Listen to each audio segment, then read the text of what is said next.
Sebelum kita mulakan tentang membahaskan tentang kedudukan kita, sama ada kita penjawat awam ataupun orang yang bekerja di agensi korporat dan seumpamanya, saya suka mengingatkan satu asas yang sering kita lupa walaupun kita tahu, iaitu siapapun jawatan kita, apapun nama jawatan itu diberikan, sama ada orang panggil kita mufti ke, orang panggil kita menteri ke, orang panggil kita perdana menteri ke, orang panggil kita sultan, raja, presiden, maharaja, apa saja yang manusia panggil kita,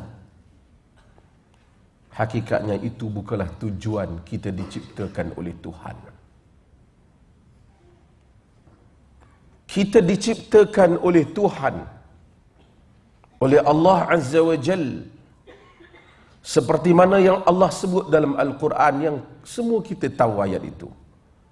Wa ma khalaqtul jinna wal ins illa liya'budun. Aku tidak ciptakan jin dan manusia melainkan supaya mereka itu mengabdikan diri kepadaku. Segala jenama-jenama yang diberikan oleh manusia, menteri, mufti, syekh, allama, perdana menteri, presiden, ini hanya jelmaan jawatan yang diwujudkan oleh manusia. Di sisi Tuhan satu tugas saja.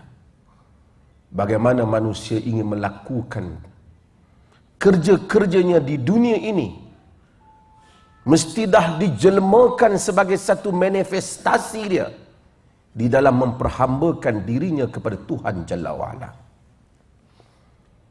Sebab itu Allah menyebut dalam suratul An'am, Allah menyatakan, Qul inna salati wa nusuki wa mahyaya wa mamati lillahi rabbil alamin la syarika lahu wa bidzalika umirtu wa ana awwalul muslimin.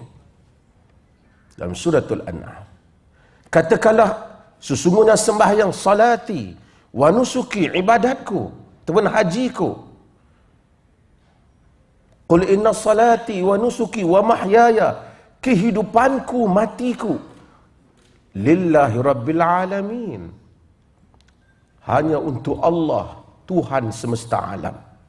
La syarika lahu, tidak ada sekutu, tidak ada untuk negara, untuk bangsa, untuk rakyat. Yang ada hanyalah untuk Allah Jalla wa'ala. Untuk kepentingan negara mungkin, untuk kepentingan rakyat mungkin, tapi keikhlasan tidak untuk negara, keikhlasan untuk Tuhan. Wa bidzalika umirt, yang demikian itu aku diperintahkan. Wa ana awwalul muslimin, dan aku orang yang awal muslim. Ayat ini disebut pada Nabi Allah Ibrahim alaihissalam. Dalam tafsiran yang lain bermaksud, akulah orang yang segera menyerah diri kepada Tuhan.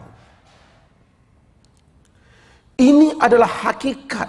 Sama ada orang itu polis ke, dia tentera ke, dia pegawai bawahan ke, 17 ke, 27 ke, 52 ke, 54 ke, jusa A, B, C ke, atau turus ke ia, itu semua adalah perjawatan yang diberikan oleh manusia.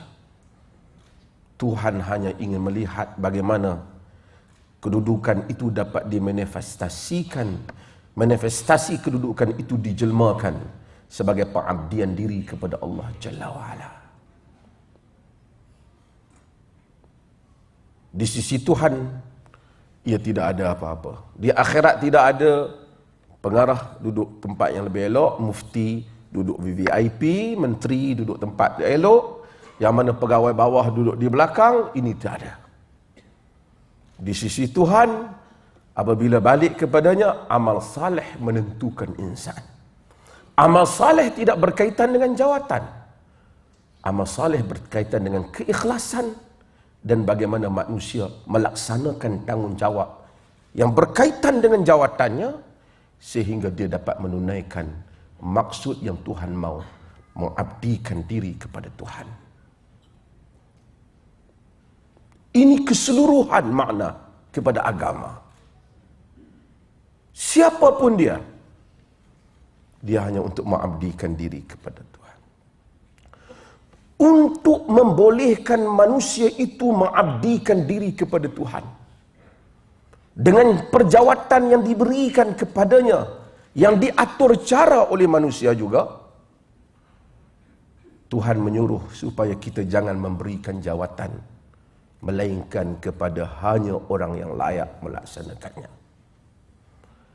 Allah menyebut, Allah kata, innallaha ya'murukum an tu'addul amanati ila ahliha. Allah memerintahkan kamu supaya kamu memberikan amanah kepada ahlinya. Memberikan dalam surah An-Nisa, surat An-Nisa.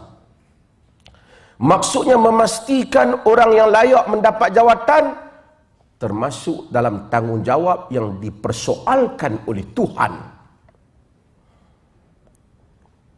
Artinya, sesiapa yang melantik orang yang tak layak, dia akan dibicarakan oleh Allah di hari akhirat kelak.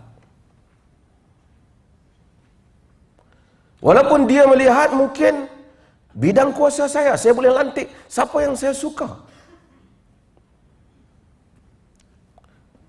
Ini siapa, tidak ada orang boleh pertikai kedudukannya, jawatannya.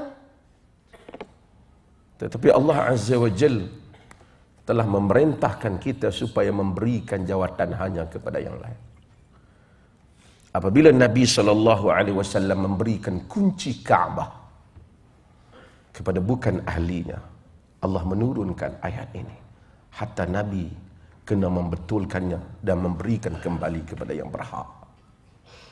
Hatta Nabi. Bukan pengarah, bukan ketua pengarah, bukan menteri, bukan Perdana Menteri, raja ataupun sultan. Lebih daripada itu.